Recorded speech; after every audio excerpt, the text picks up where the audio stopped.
Restarting a mix is actually a pretty easy process, and the first thing I'm going to do is go to the mix console, the big version of the mix console.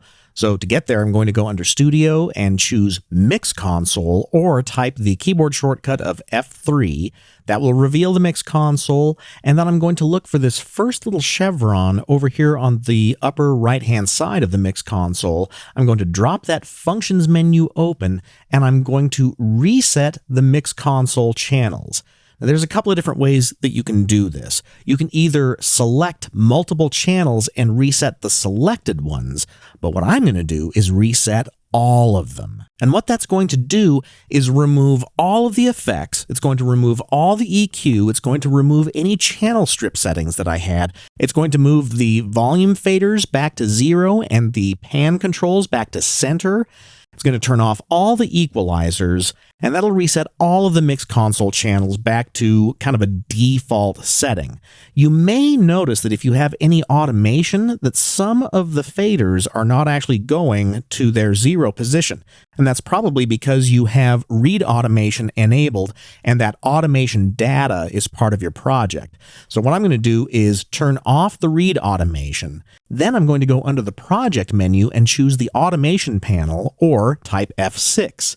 And then I'm going to find the functions menu here, and I'm going to click on that little chevron, and I'm going to delete all the automation inside of the project. And once I've done that, I can reset the mix console again because it's going to be really fast, and that is going to reset all of the faders back to their 0 position. So now all the automation and the effects and EQs that I had in this project that were so problematic have now been erased. And so now I have more of a blank slate to work with.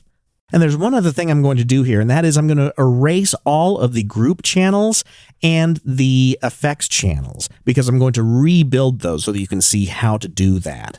And I'm going to select the first effects channel, which is this purple channel, and then I'm going to hold down the Shift key, and I'm going to select the last of the group channels. But I can't actually remove the groups here. It's easier to do that from the project window. So I'll type F3, and now you can see that my group channel tracks and any effects channels have been selected.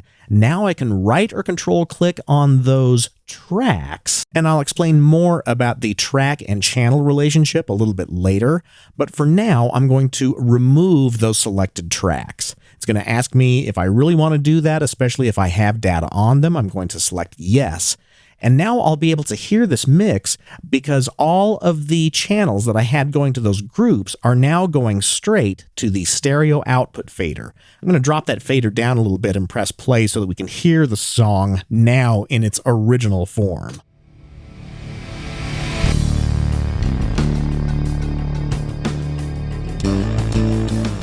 Sounds a lot different, doesn't it?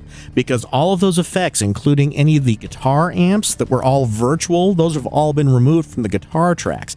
Same thing on the bass tracks. Almost everything is dry, there's no reverb, and there's no EQ, and everything is panned dead center.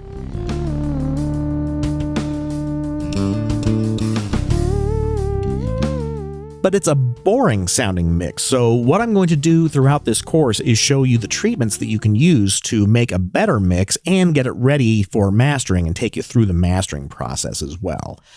And so now that I've restarted this mix, next I'm going to show you how to get organized.